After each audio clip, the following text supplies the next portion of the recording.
Water Development please come to order? Today's hearing will review the President's fiscal year 2017 budget request for the Department of Energy. This is the subcommittee's third budget hearing this year. We'll have our final hearing on the National Nuclear Security Administration's budget next week.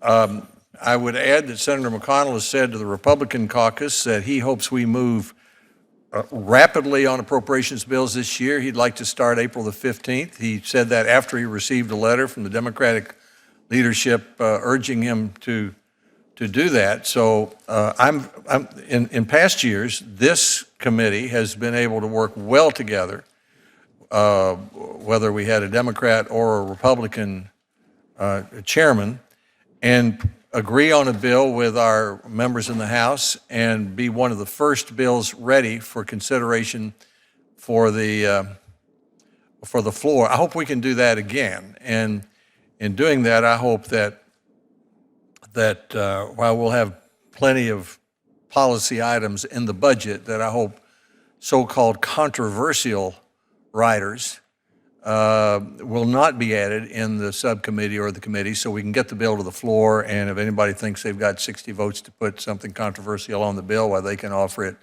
They can offer it on the floor, or they can run for the House of Representatives. Those are the two ways to do that. But we'll see. That will be our goal, and I'm hopeful we can do that. Senator Feinstein and I will each have an opening statement. I'll then recognize each senator for up to 5 minutes for an opening statement, alternating between the majority and minority in the order in which they arrived. We will then turn to Secretary Moniz for his testimony on behalf of the Department of Energy, and then I will recognize senators for 5 minutes of questions each, alternating back and forth. I want to thank the Secretary for being here, and we enjoy working with him. He's responsive to our questions, and he is competent in his work, and we thank him for his service to the country. And of course, it's a delight to work with Senator Feinstein on these important issues. We work well together, and we have differences of opinion, but in the end, we come to a result. Our witnesses today are Secretary Moniz, who's been Secretary since 2013. The Department's energy budget request is about $32.5 billion, an increase of $2.9 billion over what Congress provided last year. Governing is about setting priorities, given our current fiscal constraints, especially on non-defense spending. We're going to have to make some hard decisions this year. That's why we're holding the hearing, to talk about the most urgent priorities. I'd like to focus on three main areas. One, doubling basic energy research. Two, the future of nuclear energy. Three, keeping large projects on time and on budget.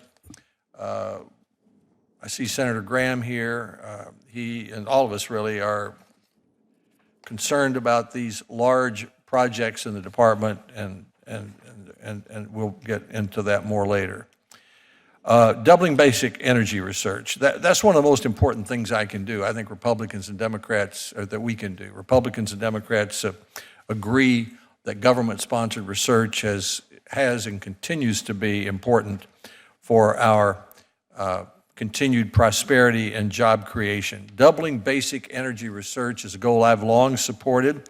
We've increased investment in basic energy research, both through our national labs and through the ARPA-E agency, which was created as part of the American Competes legislation 10 years ago and passed unanimously by the Senate, and it authorized Congress to double funding for basic research over 7 years.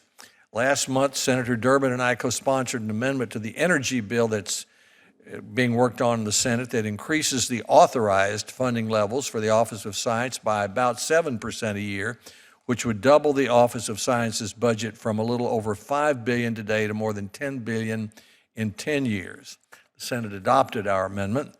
The President has also proposed to invest more in basic research, including the Mission Innovation Proposal, the pledge launched by the U.S. and 19 other countries at the Climate Summit in Paris, to double federal clean energy research over the next 5 years. The problem is that the President's budget request proposes $2.259 billion in new mandatory funding for the Department of Energy.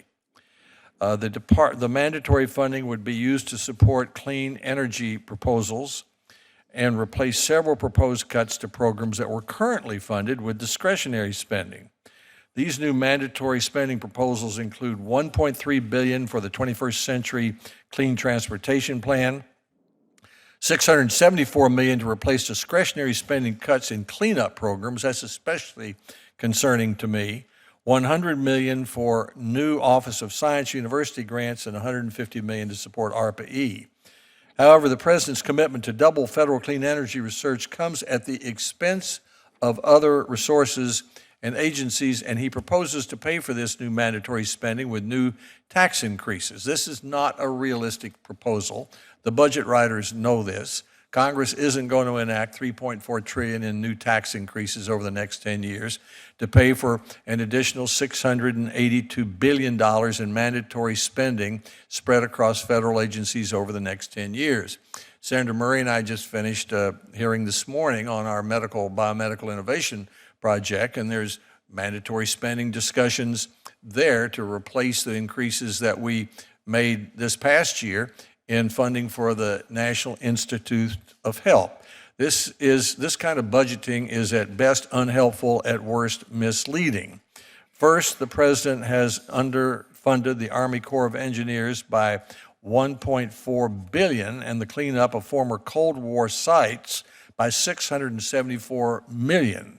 That makes it very difficult to draft an appropriations bill, much less fund the proposed new investments in mission innovation. Second, while I've called for doubling our investment in basic research, I've also recommended paying for increases like that by ending subsidies for mature technologies like wind and oil and gas subsidies. For example, we could start by eliminating the wind production tax credit in 2016 and putting the $4 billion this subsidy costs taxpayers over 10 years toward doubling energy research. And we could phase out subsidies for oil and gas. Legislative proposals similar to the one I supported in February to repeal oil and gas subsidies save $24 billion over 10 years, which could be spent on research and development. Out-of-control mandatory spending on entitlements, which is projected to increase nearly 80% over the next 10 years, is already crowding out discretionary spending. And here's the most important point. Over the next 10 years, discretionary spending, the money we're talking about to fund cancer research in this morning's hearing or Office of Science Research in today's hearing, discretionary spending, that part of the budget is 32% of total federal spending.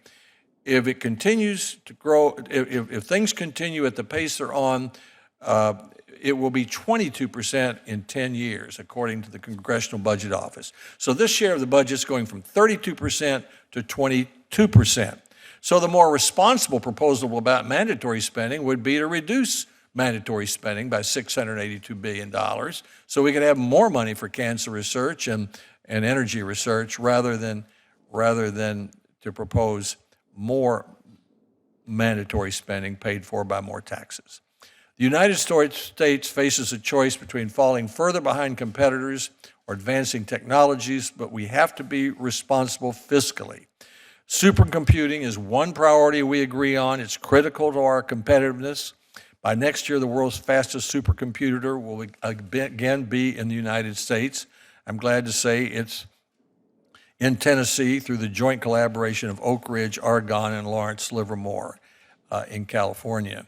That computer will be called Summit. It will help researchers better understand materials, nuclear power, energy breakthroughs. The next generation, known as exascale, is essential to both our country's competitiveness and national security. Now, as for nuclear energy provides 60% of our nation's carbon-free electricity, 60%.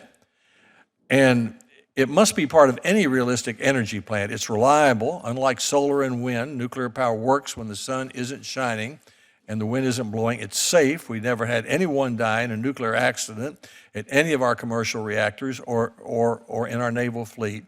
And the Department of Energy, Mr. Secretary, has an important role in many of the key challenges in advancing nuclear power. For example, safely extending the life of existing nuclear reactors already operating. That's the quickest and easiest and best way to provide ourselves with carbon-free electricity for the next 20 years, solving the nuclear waste stalemate, a goal that Senator Feinstein and I are united on, developing new nuclear technologies such as accident-tolerant fuels, small reactors, advanced reactors.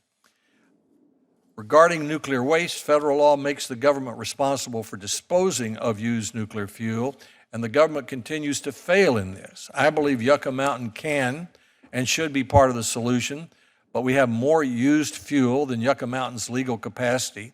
Senator Feinstein and I will again introduce a pilot program for nuclear waste storage in our appropriations bill, as we have for the past 4 years, to complement, not substitute, for Yucca Mountain. The Nuclear Regulatory Commission chairman testified they expect to see license applications for commercial sites to store used nuclear fuel later this year. I'm going to ask about your views on the role that commercial sites could play in the management of used nuclear fuel. Finally, as we look to the future, the department is funding key R&D that will design the nuclear reactors of the future, whether we're talking about small reactors or advanced reactor technology. The last item is keeping large projects on time and on budget. The department is responsible for some of the largest and most expensive construction projects in the federal government, for that matter, in the country, including the uranium processing facility in Tennessee and the MOX fuel fabrication facility in South Carolina. And the department is a partner in the International Thermonuclear Experimental Reactor known as ITER in France. Now that you're no longer recused from discussing fusion energy and you know so much about it, we're looking for your recommendations about what to do. Over the past 5 years, Senator Feinstein and I have worked hard with the department to keep costs under control. We've made some real progress with the uranium facility in Tennessee, and I'm glad to hear the department continues to follow the Red Team's recommendation. It has a capped cost of $6.5 billion, a completion date of 2025, and we meet regularly to make sure it's proceeding on time and on budget. Your budget request also proposes shutting down the MOX fuel facility in South Carolina and replacing it with a new plan to dispose of the plutonium in South Carolina. We've talked about that many times. I'm sure Senator Graham will have questions about that, as I will as well. I hope to hear the details about your alternative to dilute the plutonium material. I want to make sure we have a clear plan for getting the plutonium out of South Carolina, as the department has committed to do. Senator Feinstein. Thanks very